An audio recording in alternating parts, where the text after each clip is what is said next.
Okay. Okay. So what I'm gonna talk about today, or what I'm gonna talk about is now my mom, and in this time period of when I was born up through, 1970, that first decade of my life. But so, we got into my dad and had a little bit more understanding about him. With my mom, I'm going to set it up a little bit with her history, just because I think it's really important with her. She's the most complex one in this, and she, even though my dad was, that monster in my life for so many years growing up, my mom was the constant influence. She was the one that actually I look at now versus after I've healed and forgiven with my dad. I realized that my mom was actually the the biggest influence on every aspect. So anyway, she's the third child of three, and three girls.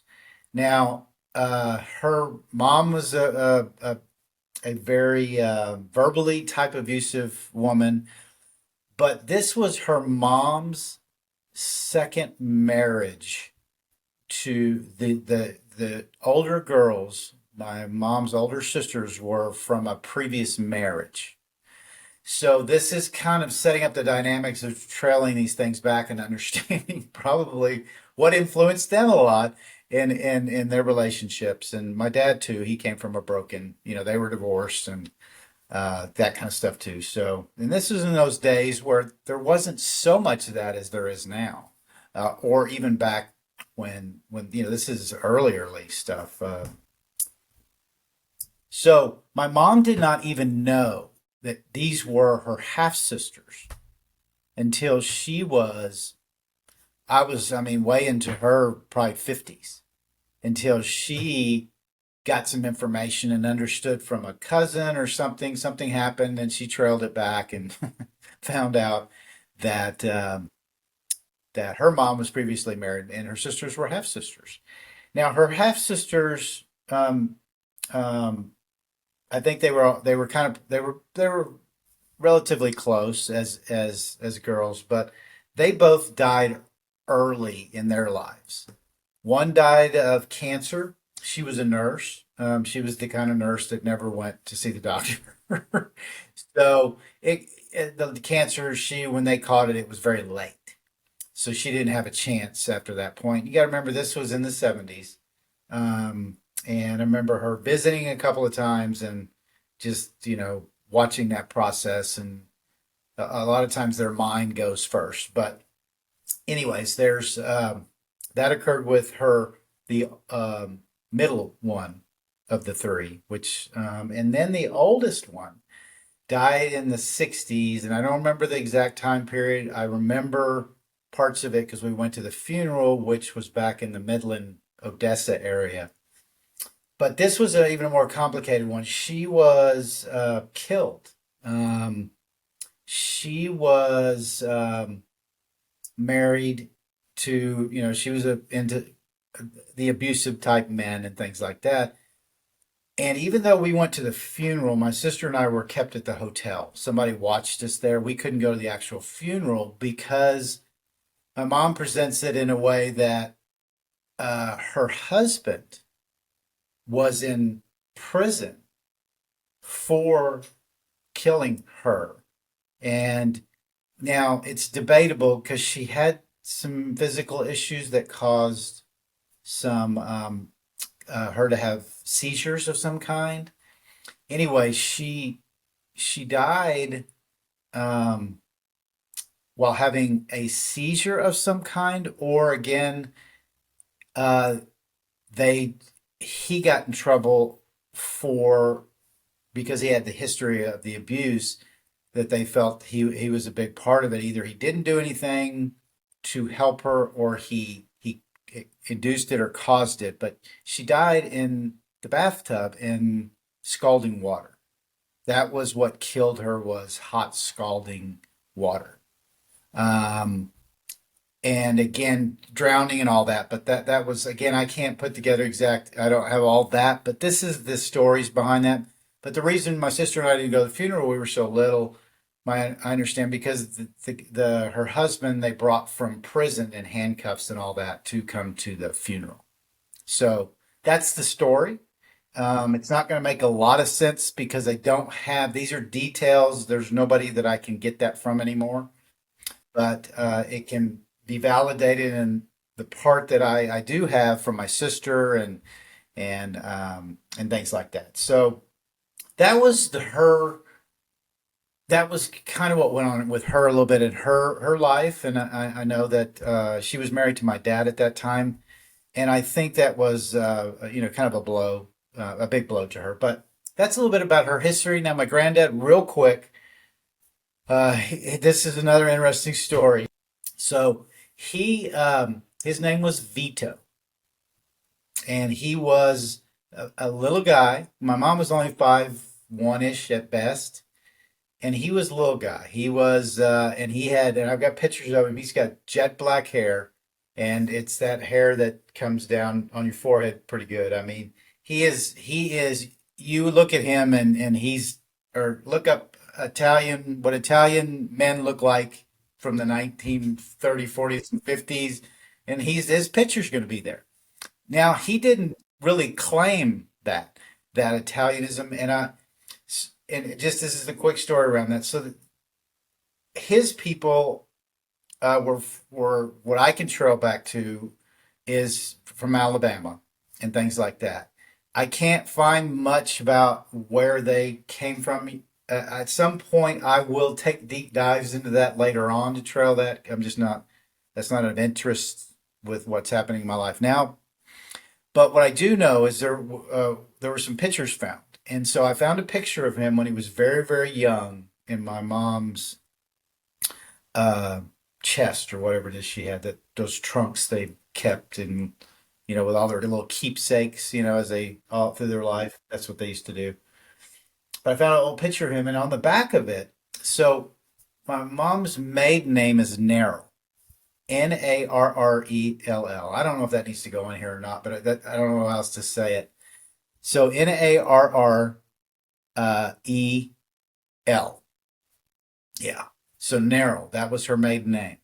But I found this picture, and it was when he was younger, and on the back it said Vito Narelli, Nerrelli.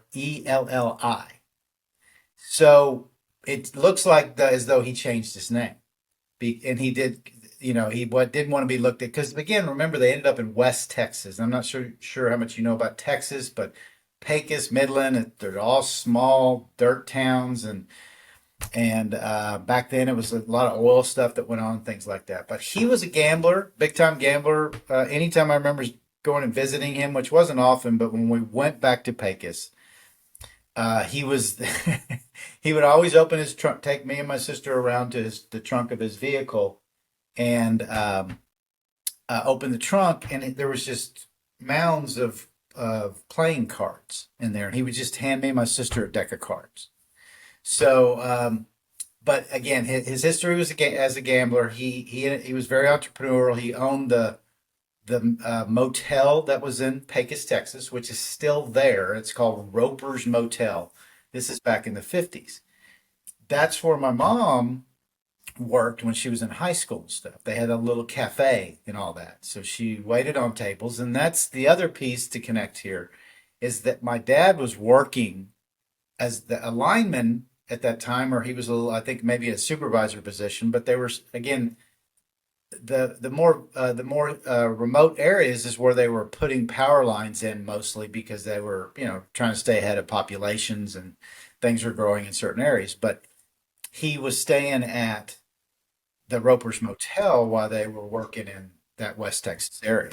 So that's how they met was in when she was working in that cafe. Now, I say she worked there through high school. She worked there through high school, but she was actually back from college. She went to Texas Tech for 2 years. That's where she was. That was her where she got married. That was her first marriage while she was in college. But she came back after that. I don't know what this, that was connected to it when they divorced or whatever. There's no information about that. But she ended back up in Pecos, back there working. So that's where she met my dad. So, so that ties that a little bit. But he died in the early 70s. Nobody knows the reasons why, but there was a lot of suspicion back then with gamblers, especially back in those days. This is again the history. When you start trailing these things back, you start understanding about the person and what they were into, and then you understand what things were like. And back then, it was just so different. So, but they had partners. Gamblers usually had a partner because they kept their stashes in certain places. If somebody got something happened to one of them, or they got busted, or whatever was going on with them, the other could get to their stuff to get them taken care of or whatever. So that was kind of how it worked in those days. Um, and he used to go to Dallas a lot from there, from what I understand, played a bunch of card games. But he owned that motel, and he ended up owning the dance hall, and he ended up owning the a car dealership in Pecos. So and he was also, uh, from what I understand, he was amazing with. Had a very giving spirit. So this is again when you find out these things and the tragedy around things, and maybe your family members are a little on the gangster side.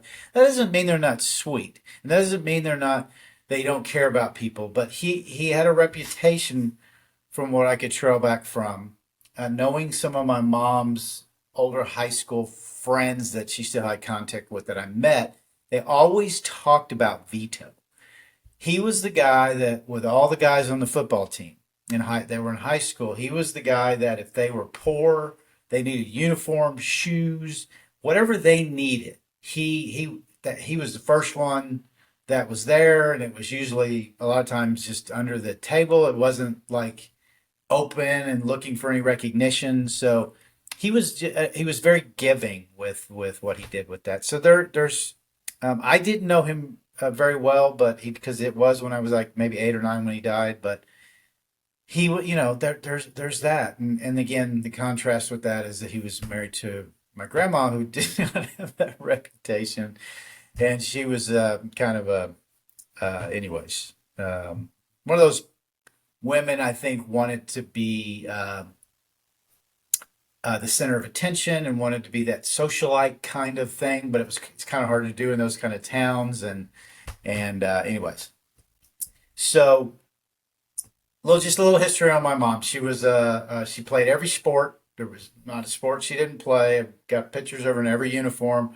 She was a cheerleader, and again, she was beauty queen. Miss. It wasn't called Miss Pecos back then because it was such a small town, but it was Miss Cantaloupe, because Pecos is famous for cantaloupes. If you trail back anything, the best cantaloupes and all that, they're actually from Pecos, Texas. So she was Miss Cantaloupe, and I've got that clipping with her on the thing with that. So very intriguing upbringing for her, and around those things. Again, I'm not so sure where, and can't identify the men issues with this and why, because I don't. I'm sure there was a lot of chaos. She didn't get along with her mom, and it just sounds like it. But again, my granddad was that way. Again, you just never know. So I don't know so much, but that's just a little history here. What was I going to tell you? Oh, so anyways, Dad and her got married. They traveled a little bit in a camper, RV of some kind back then, because he was still, these jobs they did were for months at a time. So back then they pulled some kind of trailer, and that's what was the first part of their marriage until my sister was born in 1959, and then that's when they kind of, as I did talk about with, I think, with my dad, and some issues with that, especially for him. So he never expected to have kids. Again, he was shipwrecked in cold ocean waters for a couple of days before they were rescued. Doctor told him he couldn't have kids. When my sister was born, he didn't, or not born. When my mom told my dad that she was pregnant, he didn't receive that very well, because his first reaction is, "You're screwing around on me," blah blah blah. And I don't know why I said blah blah blah. But he, he was that was part of his personality, was to react. And again, he was alcoholic. I don't know exactly what happened, but again, the story is that he put a pretty severe beating on her until they finally went and got tested and understood that he was capable of having children. So my sister was born. Um, Again, the relationship with women is very complicated with my dad, and I can't really go that deep in it. But my sister was never a physical target of my dad's, of his alcoholic rages. It was my mom until I was born. and and so obviously there was more something going on with that, and I think it was more of jealousy because I think my mom, she was more uh, partial to boys, to men, and a lot of that is also from history uncovered through things with her. And she was very much, even though she played all these sports and did all this stuff, was a beauty queen and all that, she was a tomboy.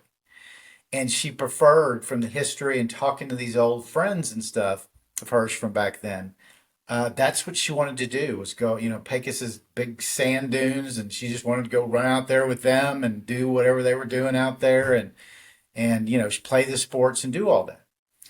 And this leads into, with my dad never being around hardly, and when he was, it was again the monster. But my mom is the one who taught me how to throw a football. My mom is the one who taught me how to ride my bike. She was, and that's what she liked to do. When she was married to my dad, she didn't work because he wouldn't have any of that. And so she, again, being, she would never stood still, was very active. Um, but there was a bowling alley that was built down um, from where we lived, and I've got a lot of different stories about that too. But she ended up loving bowling, and she actually, and I have clippings and I have pictures of this. She became a semi-professional bowler. So this is, and again, it's interesting around that, an exceptional bridge player. So my point being is, you put my mom somewhere, she's going to excel in those competitive kind of ways. That was part of, I think, what was dangerous with her and these all these men, including my dad, and even the later men that were very abusive as well. Was she didn't there was no submission with my mom. So she was all, she'd fight back. She'd so there was just a lot of that vinegar in her that comes from, I know from, again, the research of those where she grew up and that environment. It was just, it's just a tougher world. And if a tomboy, you're again, you're very, she was extremely aggressive when she wanted to be. I always like to use the word assertive, but with her, there was a lot of aggressiveness. So she got all that entrepreneurial spirit from my granddad and all that, I believe. And I will talk about that later in the 70s when she was blossoming into a therapist, if we get there or when we get there.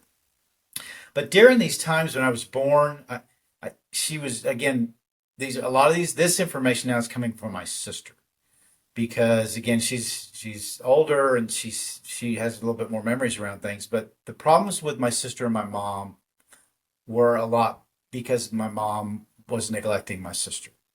And it was a lot because I think the dynamics of what was going on with my dad.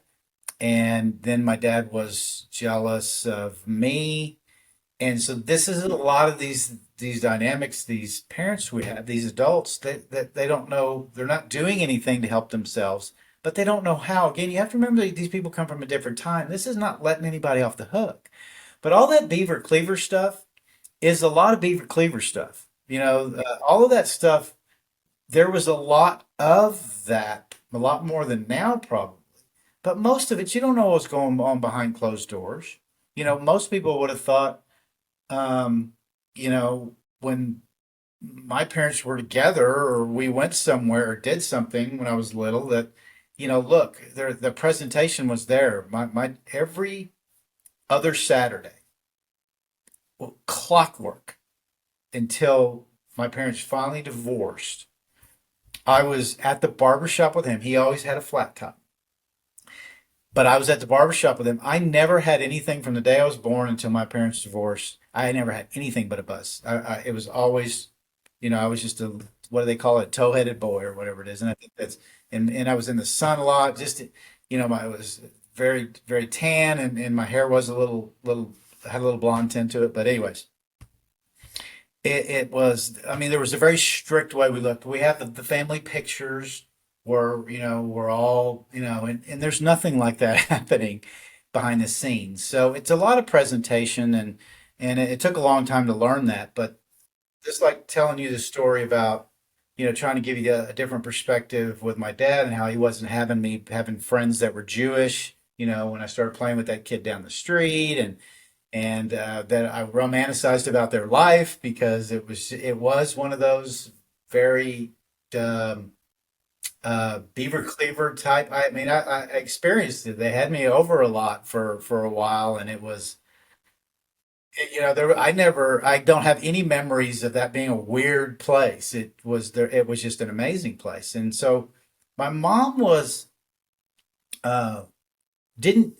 There was never a thought with her about another race or another culture or anything like that. In fact, she got it anyway. She was very much into learning about that and understanding a little bit more about those things. But so it was always okay with her. And again, I also think looking back at things, I think that I do have memories of things. I think there was a little bit of poking the bear by putting me in those environments, which were great with me, great memories. But I think she was poking the bear with my dad,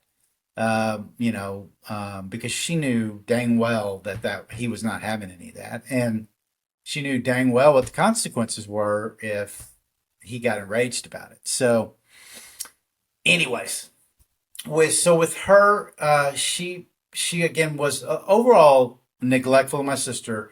I got a little bit more attention, but she still exited the scene. To become a semi-professional bowler when you have two kids in the '60s, and you're still doing a little traveling, doing some tournaments and things like that.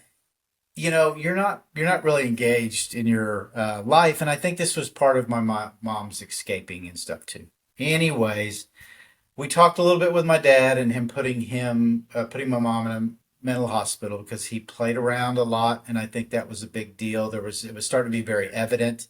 I do remember my dad coming home one time and he had a very, very bloody side of his ear, and I couldn't see it very well, and he was sometimes when my dad came in t- town, it was a lot of times it could have been in the morning. It was very, very late at night, and he usually came home he was drunk already somehow or hungover. So the story from my mom, when I had that memory, when I asked her one time, I said I remember Dad coming home, and he had this, his ear. And she said, well, yeah, his ear was hanging off halfway because he was playing around with this guy's wife, and he caught him. My dad's name was Jack. Well, we can call him Jack. Caught him and beat the hell out of him and tore his ear halfway off. So this is this is what she was dealing with, and so if you can imagine that, and then so imagine all the other times. That's where I think I'm connecting the dots around the paperwork stating when my dad put her in um the hospital was that she wasn't acting right. So knowing my mom's history and trying to hopefully give you all a little history, I hope you're understanding maybe while she probably wasn't acting right. Even though there's a lot of early times I don't remember around that and a lot of things, um, I can see that. And then when they finally went through it, she was in there a little bit and gave her the diagnosis of heartbreak. I think that was a big, but with her, my oldest aunt, her oldest sister, that was killed. Um, that was somewhere in that time. My parents were still married. So I'm not so sure that maybe that could have been a trigger for her to get more aggressive with her with what she was doing, or that was part of the heartbreak diagnosis. Again, they won't let me have anything else. There's archives you can't get to, and then there's a lot they just won't give me, and that and I get it. So, but so I could just tie some of these together. But I think those are. I think a death of a sister and those two sisters probably be, again, understanding they were pretty close overall.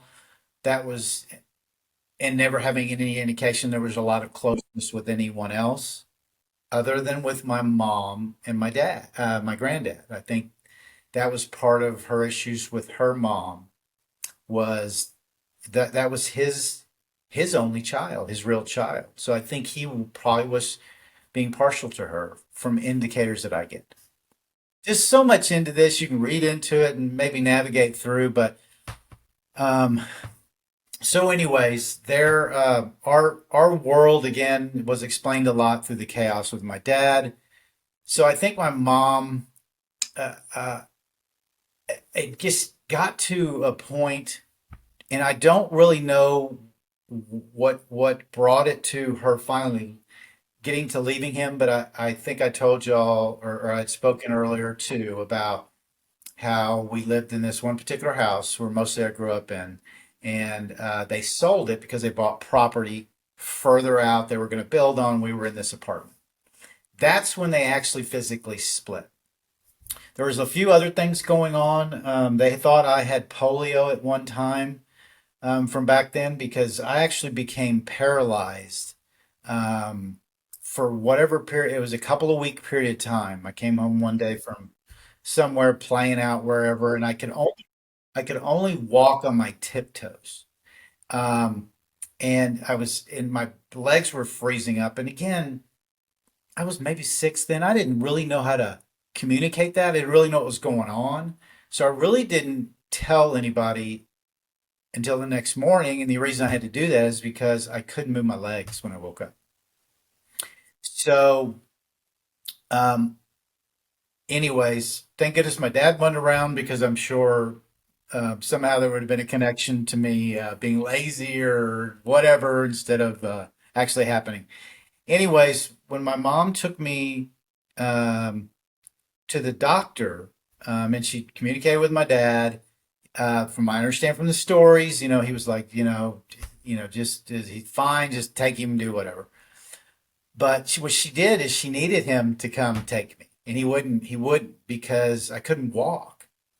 So here's my mom. This is my mom, and even though she again had her own issues and negative stuff going on, and wasn't very good at being that type of parent.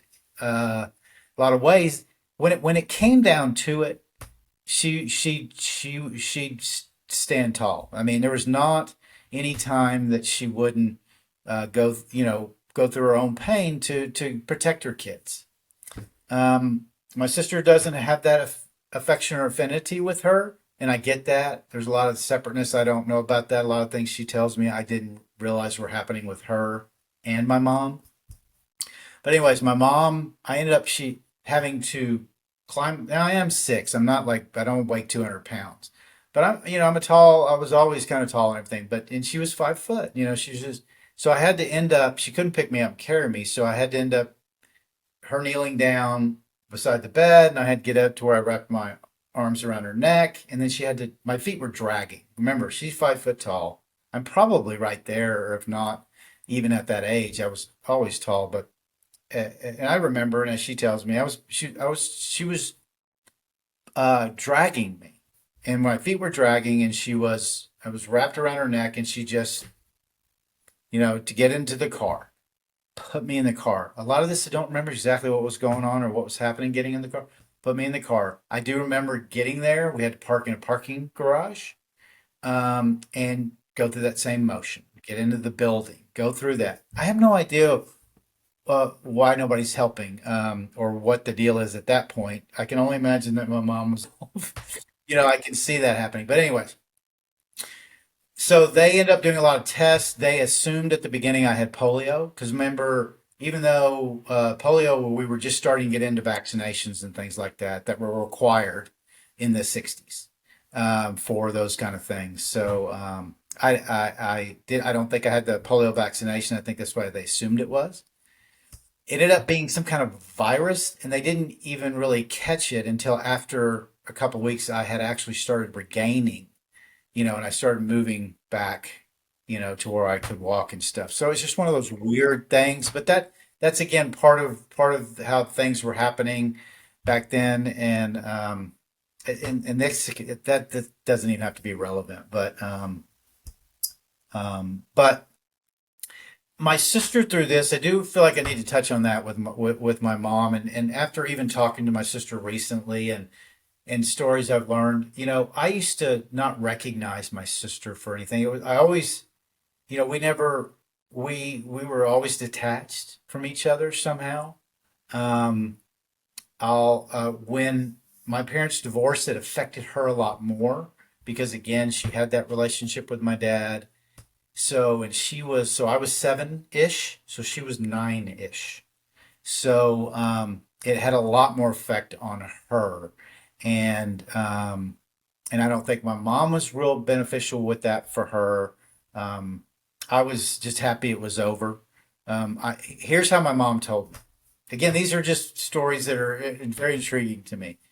So I come home from somewhere, may have been school, and he's not there anymore, or his stuff is gone, all that kind of stuff. I don't know exactly what that was, but hey, I need to talk to you, whatever. I can't remember exactly those things, but I do remember what she did. She kneeled down, she grabbed like I had told you a story before about grabbing my wrist when I wrecked my dirt bike. You know, she was real good about coming down to your level and kind of explaining things, even if it was really harsh or rough. But when she explained that to me, but that's what she did. She took my wrist. I always remember that. And she said, "I need to tell you something." She said, your dad and I are split up, or whatever exactly the words were." So of course I didn't have any feelings around that. I was indifferent around it, and I wasn't like joyful about it. I just was like, it wasn't like my dad had any kind of relationship. I was like, "Oh no, where's dad?" And all that. I just didn't really care because I never cared when he was there, anyways. But this is the first thing she said after that. And I know it was to soothe me, or to whatever, if she felt I was having issues or whatever. And it was probably planned out. But this is exactly what she said because I hate it, especially when I got older and that going into school and all that. Even though that was a lot of the style back then was buzz cuts, I hated it. I hated that constant every other week and just buzzing my head, and they just didn't like any of that process. Had no control. It was a lot of, when you're a kid, you don't have any control. Even if it's something might be good for you, it's like, I don't want, you want to be decide for yourself. And I know I was trying to decide, and I think she knew that because she goes, "Do you want to grow your hair out?" That was the next thing she said. I was like, "Hell yeah." I didn't say hell yeah, but I was like, "Hell yeah." That was there you got some emotion out of me. It was like, "Hell yeah." So anyways, that happened. But back to my sister. My sister was extremely protective of me. And it wasn't still we've talked about things, and we still talk about things, and talking to her a couple of days ago to get her consent on talking about this stuff. We talked about some other things. And I asked some questions about some other things that were on my mind, some of these other stories I won't tell now, but um and it she said, "Well, here's what happened, and here's what," and I said, "How do you know that?" She goes, "Because I was there." And I said, and so I started understanding that she was extremely protective of me and tried to protect me and tried not getting in front of my dad or between us. Look, the monster scares everybody. Even if you're not the target, you're still going to be, you don't want to be. But she tried to get me to be quiet, to not talk when he was around, or do certain things that she knew triggered him. And I started remembering some of those things. So this is some stuff that, again, like I say, I'm always a work in progress. process. This is where now when you start learning about others that you're trying to heal and forgive from, and you start trailing back, and then my sister and I really never talked about a lot of stuff because one of the things we'll talk about that happened, in the '70s with both of us, and this step situation, was pretty awful, but there's just things I remember about that now that was like she was just so protective of me. So I feel so grateful having gone down this track. First of all, because this is another reason that's a positive. My sister and I are actually connecting more through this because she has been someone to help connect the dots, and now she's just seeing how beneficial it's been. There's just a lot of positives to it. Anyways, so my sister, even though I don't remember a lot of that, I know now that she was, and I am so glad I get that now, and I also am happy that she's able to talk to me about a lot of these things that went on with my mom, and because it does make sense. It's not. I think there's some things that aren't going to make sense, but a lot of it does make sense. My mom was a certain way. She was these certain ways, and things that happened. So anyways, I think telling the tale of my dad a lot explains a lot was going on with my mom. I just wanted to fill in the blanks with her history, and then just talk just quickly about the last after she left my dad. Kind of those. So we're talking probably 67, 8-ish. So there's that couple of years that we're trying to get settled, in, and as my mom with my sister, and it'll give a little lead into what the brought after that. And so again, a lot of effect on my sister. They actually she did go see a therapist. I know for a while they not sure how much my dad was involved in that, if at all, but my mom did take her to therapy for a long time because she was really struggling with that. She's a lot more sensitive around things. She's also like when I got some permission to talk about more things from her a couple of days ago. It was made very clear she's not interested in revisiting a lot of those things herself, but she will whatever I need from her. So, um, anyways, jumping back to where, so she's 9-ish years old in therapy and things like that. So what we're doing is we end up, I don't know the exact dynamics of exactly the movement, but from that apartment with my dad after they were separated, we ended up being still in the Dallas area, and now I'm uh, getting in at 7 to 8. So I think we're getting into maybe third grade-ish. So I don't know. Sometimes it's hard to connect. So so we end up on this. Look, we didn't have much money. My mom tells a lot of these stories that I'm not necessarily I believe anymore, but she said my dad did. She said to leave him and to make the break very clean and easy. My mom said what she did was just say, "I don't want anything," and that's how it was written. Um, and there was some contradicted information around that through the years, and I can maybe touch on it or not. Doesn't really have that much relevance, but so, anyways, we do end up in this little 3-bedroom house in not the greatest part or area, and uh, and so my mom is now fully engaged in going back to get her degree. She goes into a junior college in Dallas to finish up from tech. Couple of years before she goes into getting her bachelor's. During this time, it's just immediately her. She's right into working, doing odd things. I think she was working in some facilities that that they had any something to do with a mental health. She was modeling. She was became a model down. It's called Market Center in Dallas. It's like a mainstay where they come in every year, and that's where they do all the fashion stuff in this area for Dallas. But so she became a model up there, and did all that a lot. And I'm going to tell another story, but about some of these things that some people. These are just some amazing things that happen through some of these weird.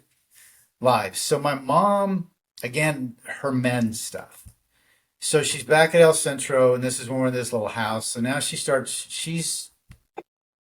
um, she had me when she was 25, and so I'm 7, 8. So she's 33 ish or whatever, in like that. So she starts dating a kid that's in college there.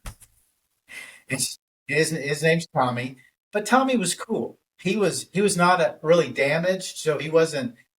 He actually was, he would play with you a little bit, just kind of. He was, but he wasn't certainly overless. He was younger. He was not interested in, being my dad or anything. But he was. So this is my mom's right back at it, just with whatever's happening in her life. But then she meets someone at modeling at the market center. And this person happens to be a manager for some country and western acts back then. So I don't know if you're going to know these people, but what ends up happening, and you got to remember my mom's, model. She's a little dynamo, and she's a beautiful woman, and she's uh, and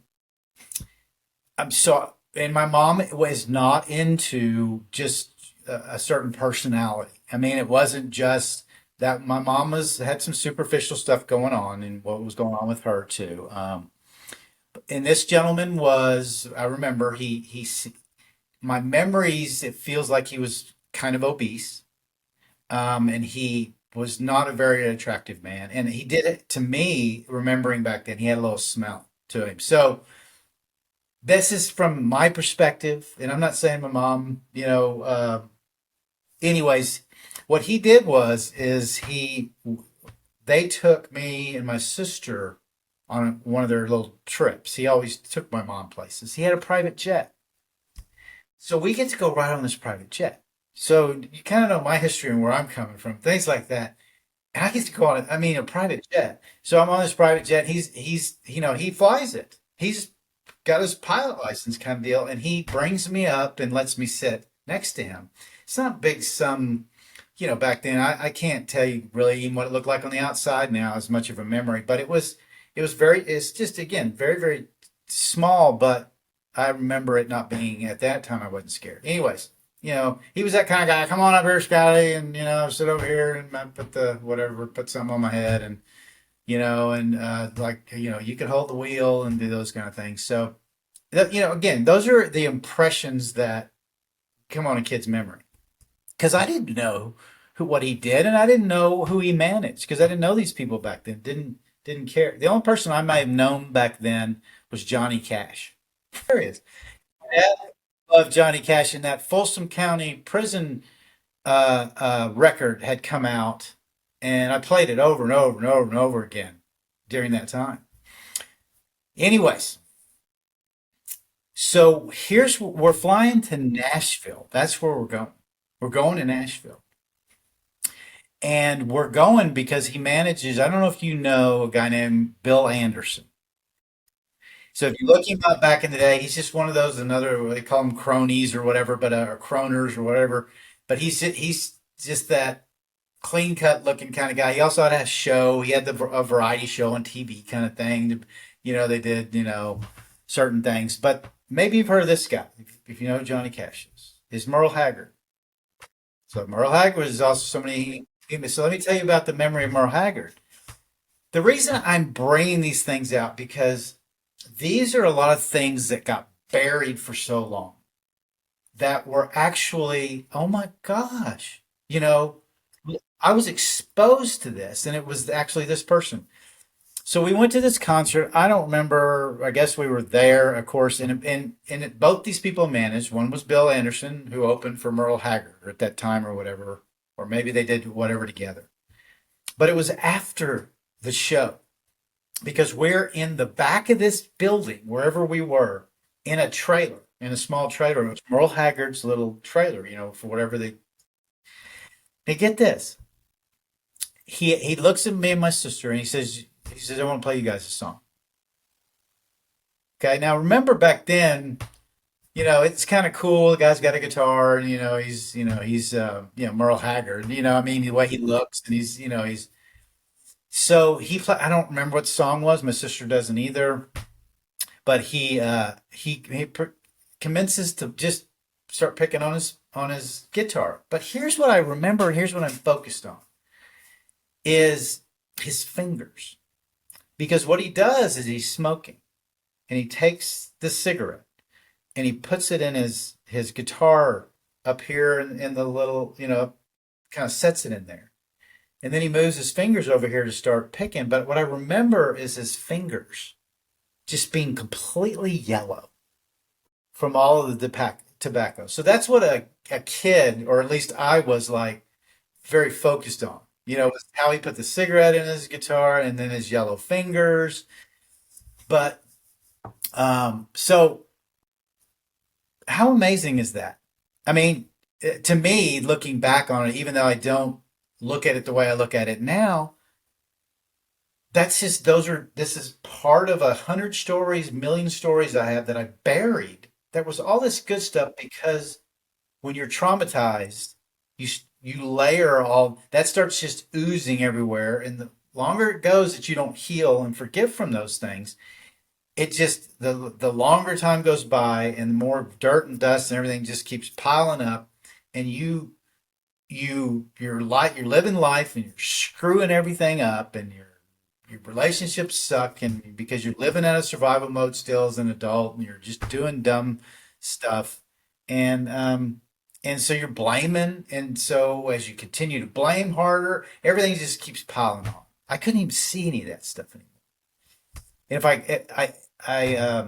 and I these are so when I talk about this, and I'm trying to connect the dots of what the benefits are of doing the work. Even if you feel like somebody doesn't deserve to be forgiven, or this just that it was that unforgivable thing, whatever it was, you're not forgiving them overall. For them, you're forgiving them for you. And then you start peeling back all these things. Once you do that, I've made several friendly reminders about it. You start peeling things back and you start talking about things differently. When you heal, you start talking about it differently. That's when you're able to start helping people. So there's so much amazingness into accepting these things, going back and doing some work on them. Again, healing yourself so it clears the way to heal other people. And then these things will start coming up that are amazing.